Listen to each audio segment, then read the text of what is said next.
Ukraine's position on the battle lines, this allows Russia to actually use the fake negotiations that they want to engage in to basically push further into Ukraine. I think that's what's going on. And eventually there will probably be a ceasefire if Vladimir Putin is able to take over more Ukrainian territory, push Ukraine into a worse position overall, even though I can't comprehend how much worse Ukraine's position could get here in this process, because Donald Trump's ceasefire negotiation that he brought forward at this stage is literally awful for Ukraine. It basically offers de facto recognition of conquered territory to Russia and a legal recognition of annexed territory in Crimea. And on top of that, it's a mineral deal for America to extract rare earth minerals from Ukraine. It's got it all. It's horrible.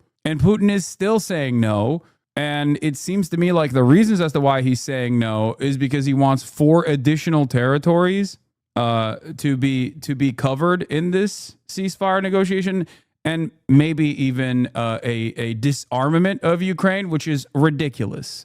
A disarmament of the Ukrainian forces is an absolutely insane demand to make. I don't even know if that's like actually what he is presenting as something that he wants, or he is doing the classic art of the deal where he puts out a lot of ridiculous demands and then scales back on some of those demands in order to make the rest of his demands that are also still ridiculous look less ridiculous by comparison. Russia is not saying anything about wanting a ceasefire. They're winning on the battlefield. That's not true. That's not true either. Russia has absolutely claimed that they want a ceasefire, Sally Hemings.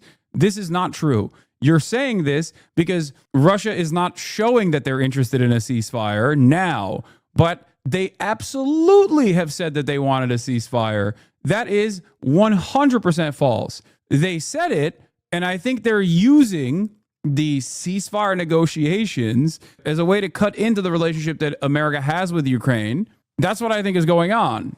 I mean, they're just lying. Yeah, they wanted a ceasefire when they were losing, and they still have maintained the position that they want a ceasefire. It's just that they want peace to be no NATO, disarmament of Ukraine, and recognition of the territories they can demand because they won the war, is what you're saying. Except the reason why they're quote unquote winning the war, which again is incredibly costly. I think a lot of people forget how costly this has been for Russia as well. This is an incredibly costly endeavor for Russia too. They cannot permanently occupy these areas. I don't even know how they're going to try and maintain the annexed territories inside of eastern Ukraine.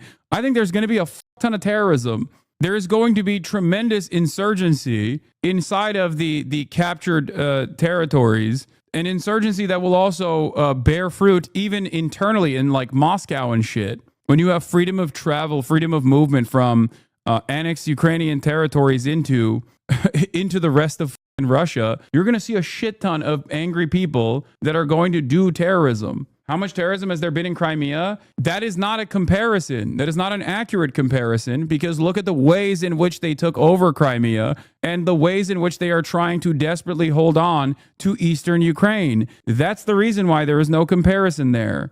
They want 4 territories that combined have a pre-war population of over 1 million to 2 million population. They didn't win/lost for a 30-day ceasefire. That's not going to happen. Yeah, I think the reason why Russia is doing this is Vladimir Putin knows he can manipulate Donald Trump. He knows he can manipulate Donald Trump because he's in he has good favor from Donald Trump in a way that like Brandon never would have even entertained. But also on top of that, he knows that Trump rose to prominence, rose back into power by claiming he was going to pack up this Ukraine stuff. He has actively been able to change the minds of a lot of people in the base of the Republican Party into having favorable opinions over Russia, which is crazy.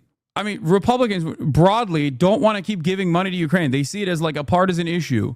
Ironically enough, this is why I always try to get the Democrats to hit this from a partisan angle as well with Israel, to be like, Republicans want endless money to go to Israel. What is that about? You know what I mean? That's a great way to start the conversation because you're leaning on American selfishness and American individualism and American exceptionalism in a way to one, present yourself as earnest and actually for peace, while simultaneously hit the Trump administration in a way that truly would hurt. Republicans have done this successfully, partially due to, I guess, like a little bit of FSB involvement and partially due to the same motivating principles that I explained of like selfishness and not wanting to continue giving money to Ukraine.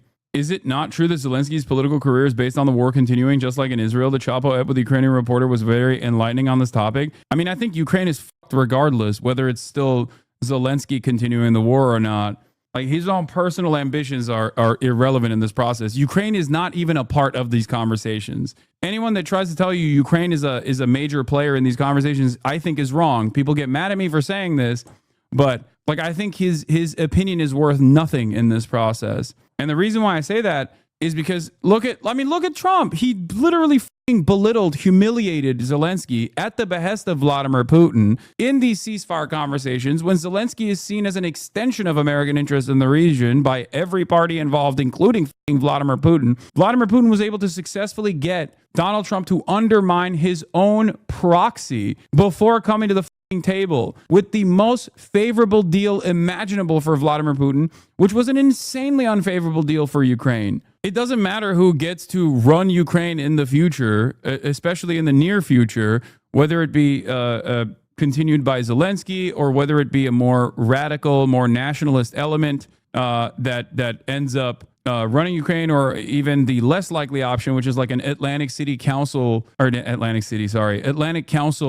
choice liberal that is more of a hawkish element in Ukrainian politics. None of those things matter.